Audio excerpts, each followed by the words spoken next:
cells. In all your organs, something is moving, and then that some process it does, and then an outcome of that process is the carbon dioxide that you give to the nature. The nature is eagerly waiting for this, because without this they cannot cook. They cook with what you give. So can you imagine, this is what they wanted to, this is their food. You're keeping it. When you're offering it to them, and they are really feeling gratitude, they look, when you come to the plant, they move. When you come closer to it, they move. By your warmth, they receive your warmth. By the air that is touching your body, touches the plant and it starts to move. It is celebrating.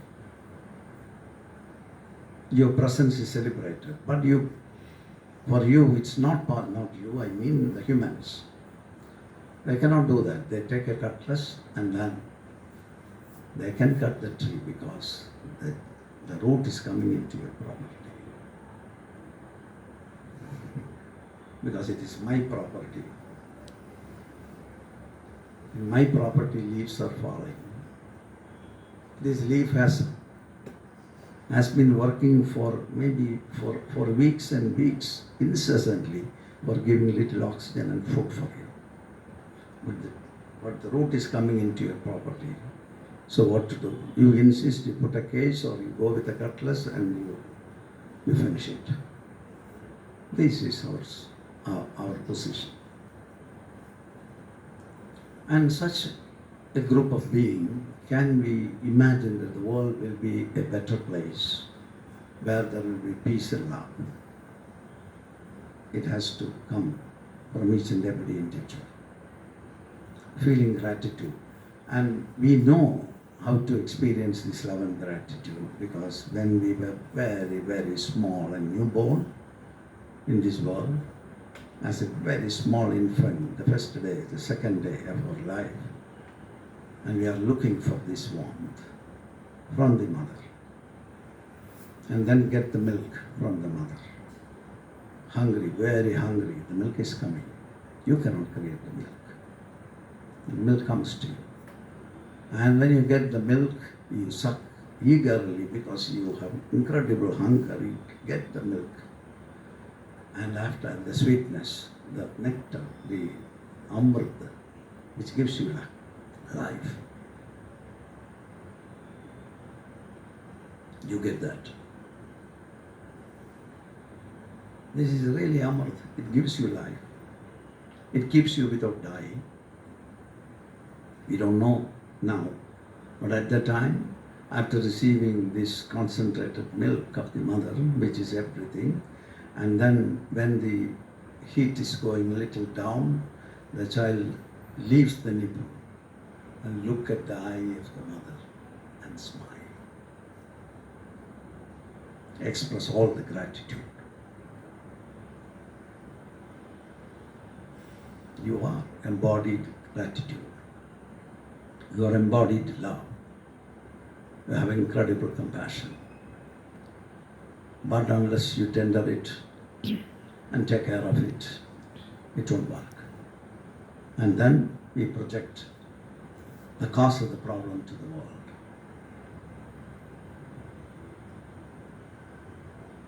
This is what happens.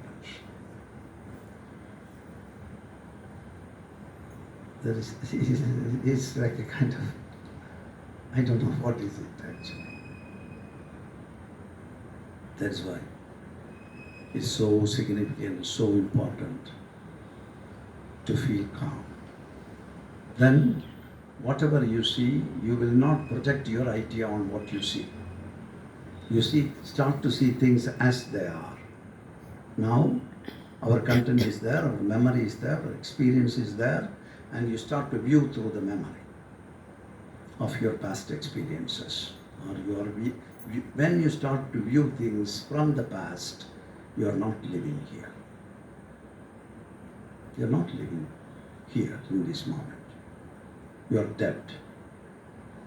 Living past is killing yourself. You are not here. a great possibility to be here, but we don't know, so we live the past. Past means all your experiences, understanding, your concepts, your beliefs, your ideas, all the experience that you amassed, through that we start to view the world. And you alter what is seen accordingly. This is contaminated vision.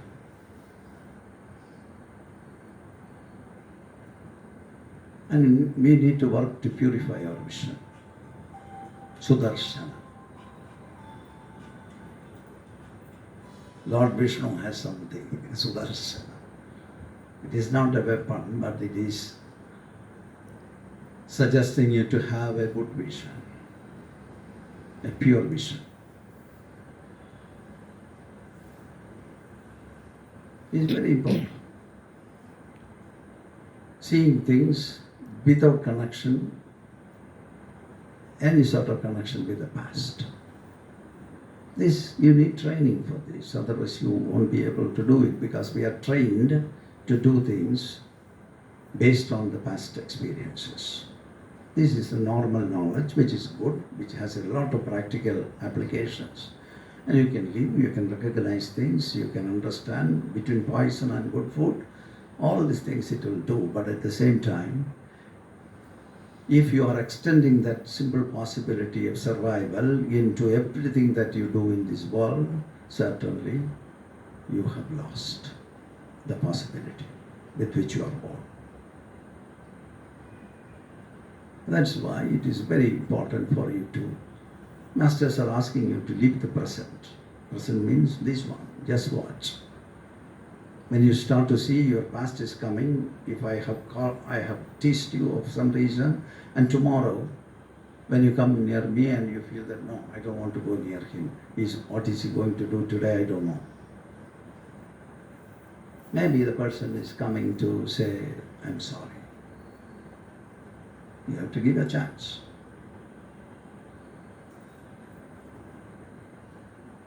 But usually it is not. This is the blurred vision that we have.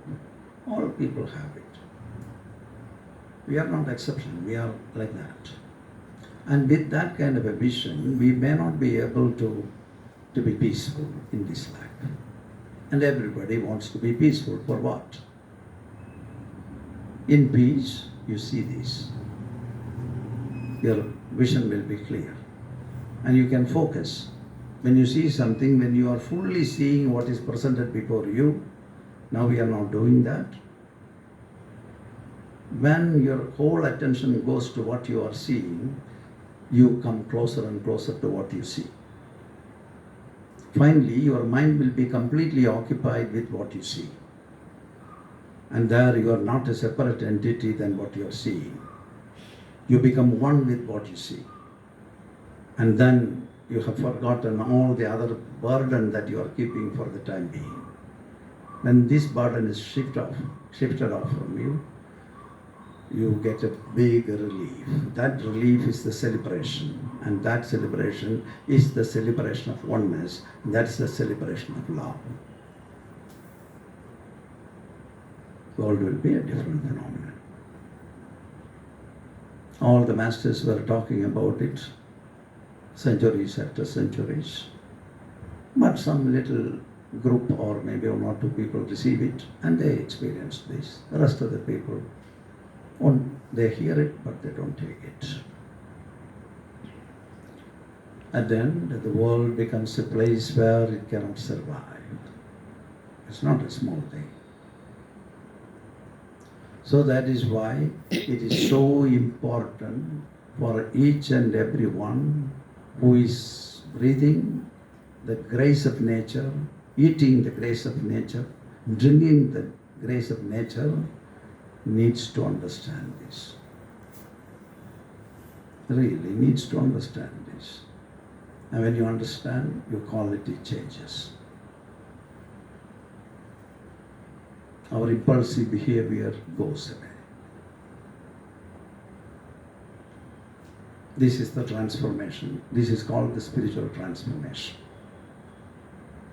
Means you become peaceful. Spirituality, spirituality is just you are seeing things as they are. Then calmness will come. So with a small thing, you won't be getting very provoked. Now, it's very difficult actually even for you to say something to somebody or listen to somebody.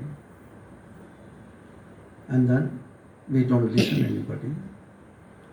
And then we are born here as humans. Humans are social beings. If you don't listen to anybody outside of you, certainly the only possibility is getting into isolation. We are trying hard to get isolated. It's not a small thing. That's why the inner drive comes. The drive is we need somebody because we are scared of this isolation. But we are working for isolation and we are scared of that isolation. What a contradiction it is. We have to look at ourselves and to see what we are doing. And if it is not okay, the present situation is fine. If it is not okay, you need to do something about it. If everything is fine, it's fine. And when you are peaceful, you leave the room for experiencing love. Love is what we are looking for. From the very beginning of our life, we are looking for love. Constantly looking.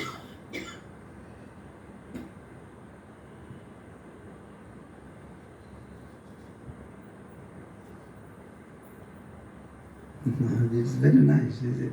Looking for love. Always. Very nice. And there is something more need to be deeply looked and understood, that what is not letting you be a loving being. That needs to be looked. So I conclude by saying that if you get a little time, if you really wanted to be peaceful, for the sake of being a loving being in this world, because the nature offers big love for you. It gives everything for you. Then of course the human society has amassed what the nature was giving for everybody to some few hands, and they keep it for themselves. That's going on. But the nature is working for everybody. So nature is doing its job.